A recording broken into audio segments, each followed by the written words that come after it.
Grand risings, grand blessings, everybody. I hope that you are doing amazing on today. I wanted to get on and I think more or less kind of teach a little bit, more so than anything, than just do like the regular conversation that I do often. And a lot of times we get trapped in really trying to understand who we are and really understand how we heal and what that looks like. And sometimes we have to take a little bit more extra steps in order to try to figure out how you do that. How do you heal a lot of things? And I have learned in helping people to see themselves clearly, and even using this same technique to help me see myself clearly. Sometimes having to, write things out. And in this process, back in 2019, I started to get like ideas and things would come to my mind about the equation of self.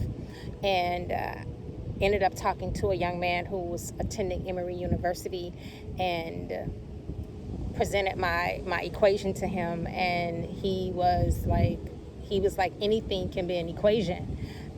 Of course, I'm not a math guru and any of that, but this is how the information started to come to me in equation form. I think the most that I did in college was college algebra, and I had to drop all my other classes in order to take that one class, because most people that was in the class, it was either their third or their fourth time taking the class, and I wanted to pass the class and not have to come back and do it again. And so I'm not really like this math person, but when it comes to trying to understand self, this is the way that the equation came to me, and I will get to that in a little bit. But in learning to heal self and learning to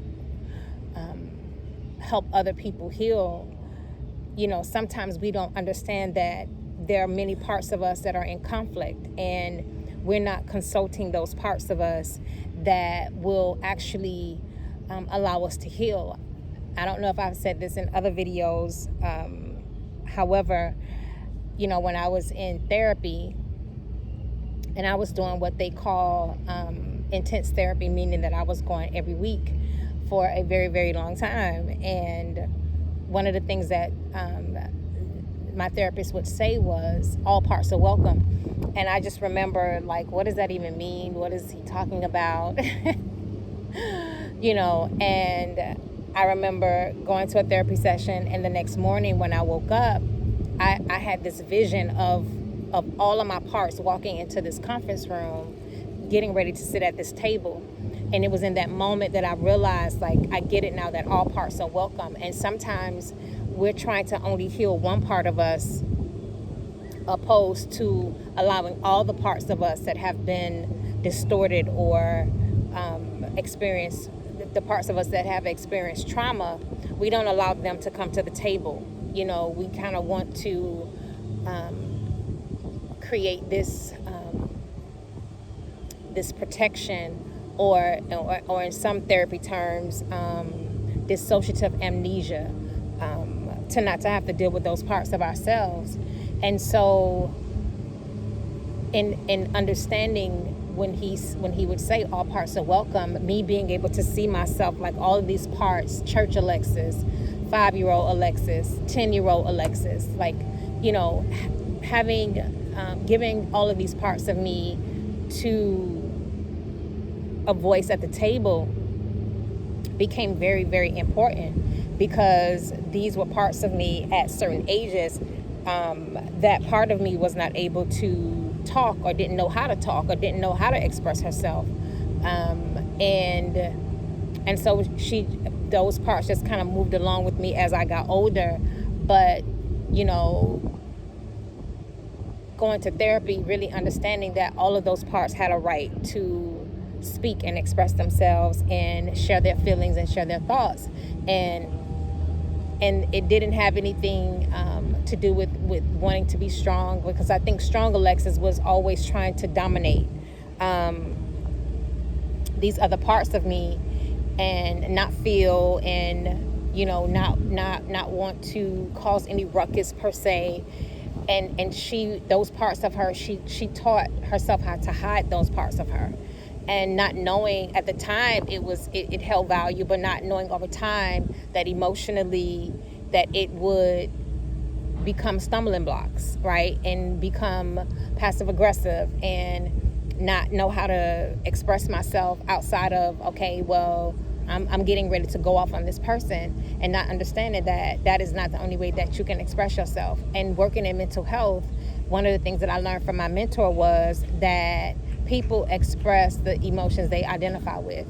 And so having to learn certain tools and giving these parts of myself a voice at the table helped me to understand and consult all parts, because it just wasn't adult Alexis who experienced trauma. I remember being like around 12, and one of the neighborhood kids was, shot.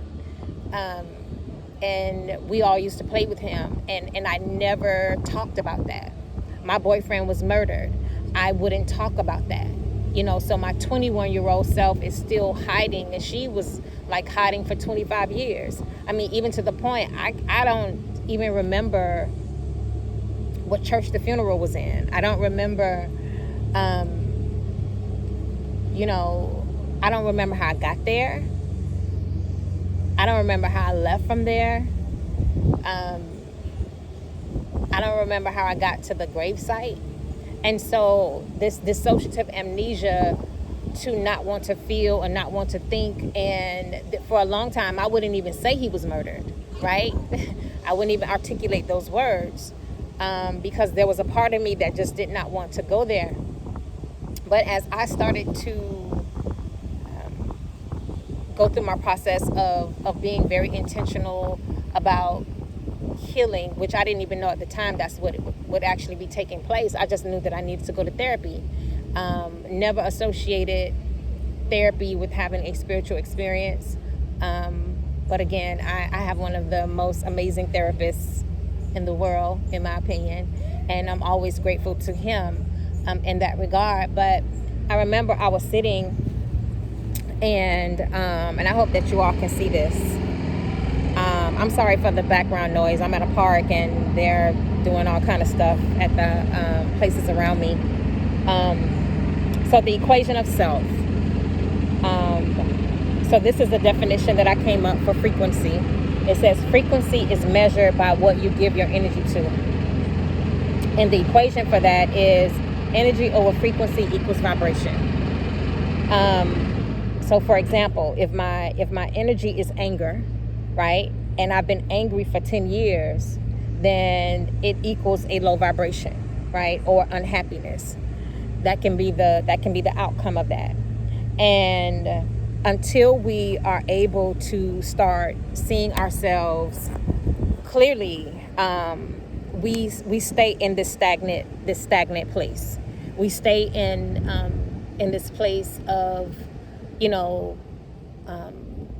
not really understanding who we are, and thinking it's okay to operate in this version of the equation of self, and whatever energy that is dominant in you. And when I say energy, I mean emotions, and that those emotions can be, happy, excited, or angry, resentful, bitter, that is the vibration that you will be on. And I know sometimes it's difficult sometimes, like when I'm trying to express to people in this context of how to see self, because we've been taught so many things, and why I'm appreciative of many of the teachings that we are taught in this culture from a religious place. I think that there is a certain aspect of it that also teaches us to keep the mask on, that teaches us to stay hiding from ourselves. And You know, you do everything they tell you to do. You go to church, you go to Bible study, you go to prayer meeting, but yet you still find yourself challenged with these emotions. And basically they are artificial, in a lot of ways they're artificial methods, and that they're not long lasting. I was thinking about the story where the woman who was caught in adultery, and you know, Jesus didn't ask her to become a Christian. He didn't ask her. He didn't say, let me lay hands on you and let me pray for you. He just basically said, listen, where are your accusers? And she was like, they're gone. And he said, and neither do I accuse you. He said, go and sin no more. Now, I don't know what he meant by that. I don't know if he meant go and sin no more, like don't continue to commit adultery or whatever. But, you know, he gave her advice. And I think sometimes, you know, we try to use church as a substitute to, whether knowingly or unknowingly, to hide from ourselves. And then 10 years later, you still find yourself angry, and you still find yourself bitter, and you see that turning around 1,000 times didn't help. And I'm not saying that turning around doesn't help. I'm not saying that doing all the things that they tell you to do does not help. But if you are doing it and you still find yourself struggling emotionally, then I would say you probably need to reevaluate some things and really talk about, am I really healed from what happened to me? Because I was in the church and I was doing all whatever, but I was still, I never grieved my boyfriend who was murdered. But I got to a place where, listen, you need to deal with this. You need to deal with it. And I did, and I went to therapy. And I'm not suggesting that that you should go to therapy. I think therapy is an amazing tool, especially when you have a therapist who knows how to be present, who knows how to be intuitive. You know, it can really be beneficial to how you choose to want to move forward with your life. And the equation of self is just a great tool to really start to decipher, what is my vibration? You know, am I always yelling? Am I always on 1,000? You know, a lot of times I speak to us as women, and you know, and I'll get someone that'll say, well, I don't know how to express myself. And I'll say, yes, you do. You know how to go off on somebody, so you do know how to express yourself. Now, the method in which you do it, you probably don't have those tools.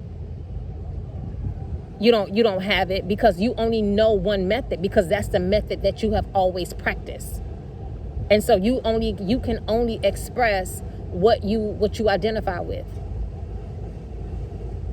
And so coming to understand self is very, very, very, very, very important. And I know, like, one of the things that I had to do was go back to my 21-year-old self. I had to do that. I had to go back to some things happened to me when I was 10. I had to go back to that, and really look at the key points of where trauma happened for me, and be one with that, right? Key points of where the trauma happened for me. And I'm not going to say that it's easy, but because I was ready to face these parts of myself and be kind to myself, I was able to do it. You know, I was in a conversation with someone, and I knew there was something they needed to do 5 years ago, and it happened for them in 2022. And so we were in a conversation, and they were like, well, what do you think? I said, well, actually, I knew that you needed to do this particular thing 5 years ago. And I know someone might be saying, well, why didn't you say anything to them? Because it's not my journey, right? And I was aware and cognizant of that they weren't ready to, I'll use the word heal those parts of themselves, for whatever reason, whatever their choice was. But we often are in conflict with self because we are constantly hiding from ourselves. We're constantly, in this space of, how do I do all of these things, or how do I exist in a way that allows me to be the best version of myself. We know it in theory. We know, we can know in our minds, okay, this is what I need to do. But how do I do that? Or why is it difficult? And that's because we don't consult all parts.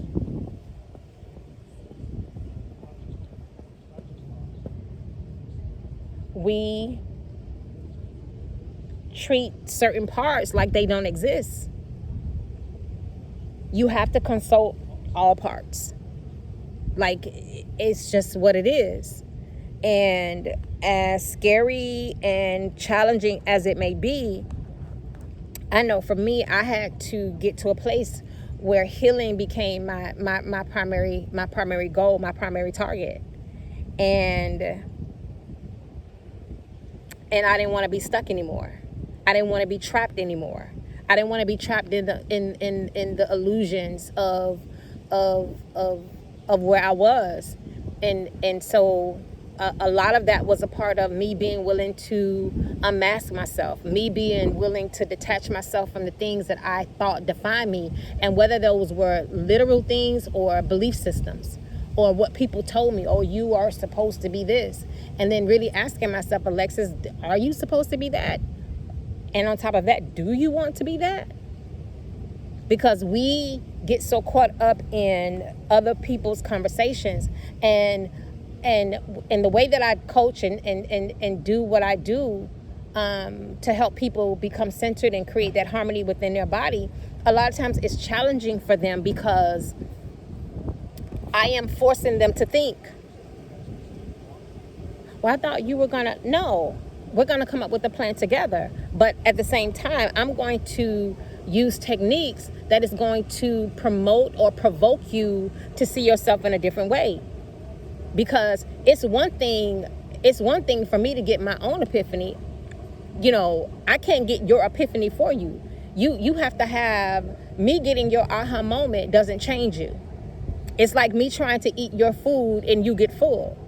And so my techniques that I use initially is very challenging, and some people don't even continue because I am positioning them to critical think. I'm positioning them to find solutions and to heal themselves. Opposed to me saying, let me lay hands on you, or let me go run around 3 times and run around the wall. We're too old for that. You need to sit down and deal with what's really going on.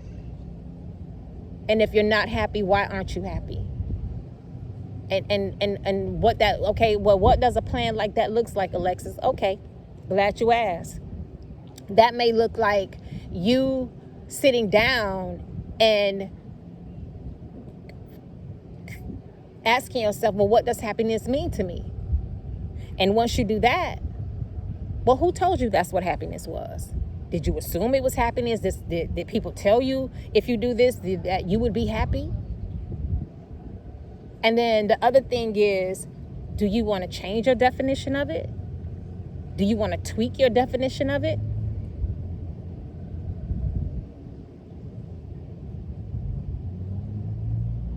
We have to really get to a space where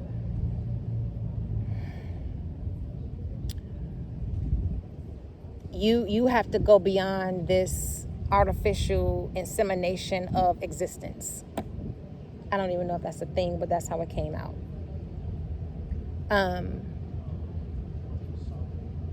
and stop being afraid of you. If you don't want to go to the club anymore, don't go to the club anymore. But if you're trying to group think and you're trying to fit in, then you're going to always find yourself in this conflict with how you exist. And I know that I'm probably using words that are different for, for some people who know me, opposed to what I've done in the past. But, there was parts of Church Alexis that I had to part ways with. Grateful for the experience, grateful for the teachings that I got, and I still hold on to many of them. I'm grateful for the teachers that were in my life. A lot of what you see me do and how I'm able to do it was because these particular individuals taught me how to do this, or I learned certain things from them. My ability to study and present information the way that I'm able to present it was because I was given tools in that church world that I transferred over to where I am now. And it's not that I don't believe in God, or I think the church is a horrible. No, it's just that I needed something different. And when I decided to do that, because what I was doing, it wasn't working. And nobody told me, Alexis, you needed to heal. Nobody told me, you need to see yourself differently. Those were not the words. Oh, go on a fast, get up and pray at 5. Okay, I'm doing that, and nothing is happening. And so I decided to walk through a door, and I'm glad that I did, because I understand the teachings of Jesus. Even I understand it at a greater level. Many times I had questions that people couldn't even answer from me on that other side. And being where I am now, I'm getting the answers, and I understand why he said certain things that he said. And Jesus his main objective was to heal people, and not necessarily from a physical place, but heal them mentally, emotionally. That's why he told parables, because he was trying to get people to think. And I get it. That's why he asked questions, because he was trying to get people to think. But in order to heal and change your vibration, you have to consult all parts. You have to consult all parts. So I hope that this information will help you in some form or fashion. I'm not here to take away anything. My whole objective is to help people heal. That's all I got. I'm not here to save anybody. I'm not here to tell you that you shouldn't turn around 1,000 times. But if you've turned around 1,000 times and you're still bitter, then I would say you probably need to redirect yourself and probably look for another method in order to help you heal that. A lot of times, like, we hear people, I see it mostly in older women from that church place, and this is no shade at all. I'm just talking about observation, and they're mean and bitter and angry, right? And they feel like they can talk to people any kind of way, and call it the anointing. Well, yeah, that dog don't hunt for me, and I